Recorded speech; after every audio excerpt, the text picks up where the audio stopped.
Well, I think last year's conference was very exciting. It was a beautiful venue in San Diego. But when you look at Washington, D.C., with all the changes we've gone through politically, it's really a center of influence, and it's really a communication center for our whole country and perhaps the world.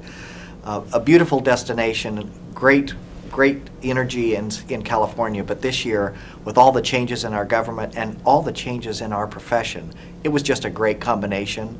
And where else but the nation's capital and the capital of the world, in many instances, is a great place to bring PR people together. Well, one of the things we talked about all year long when we launched the business case for public relations was the value of public relations and its return on investment.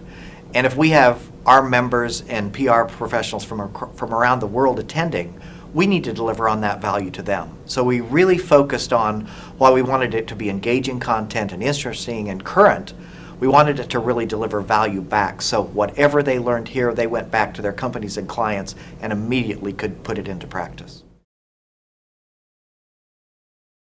Well, first of all, they love DC. It's a great city.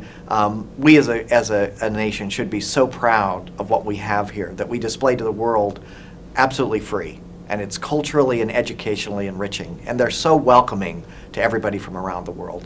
But the other thing I'm hearing is the two things that really resonate every year: the networking opportunity. To talk to people that do what I do every day in my industry, really understand even my niche. And when we're segmenting everything we do in our business, the media that we go out to, people are segmenting how they get information. If you can segment your learning in what you need, it's just going to enhance the education ability. And then already the keynoters that we've had, everybody has been just amazed, and the energy and the insight that they've given, the fact that you can go get their book and just take that learning further. I think everybody really appreciates that.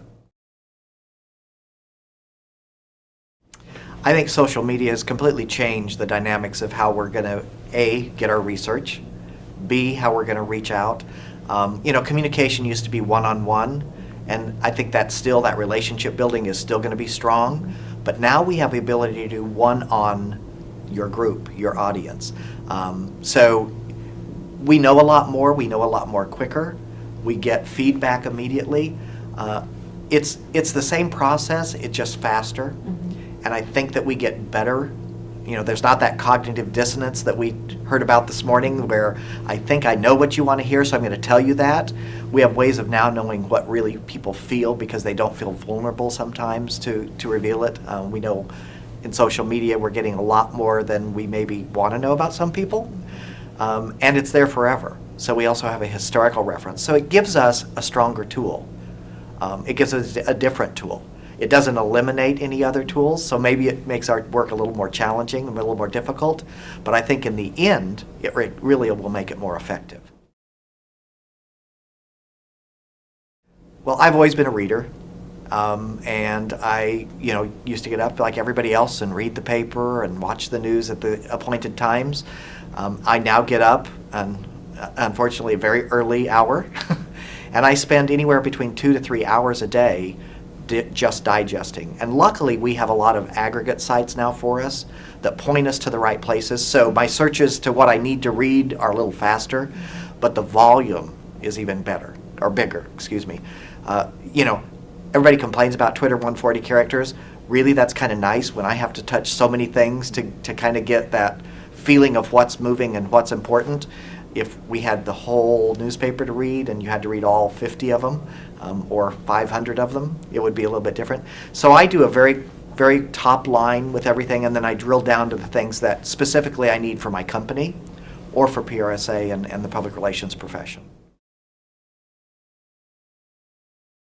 Well, this has been a tremendous year for me. It gave me so much more insight, not only into PRSA as an organization, but into our profession and the challenges, as you say, that are facing us. It's made me a better professional, because I've had to keep up and be able to speak to people that come to us for professional development, for networking, for opportunities, for jobs, to really know what's the job market, what's the technical market, how are our members feeling, what's really working and what isn't working. It's challenged me probably much more than any of my academic coursework to keep up and to really be able to be an advocate for the profession. So I leave this year really, really thrilled with what I've done. I've had a lot of people that did a lot of hard work, but it's really put me on a path to do so much more to advocate for the profession.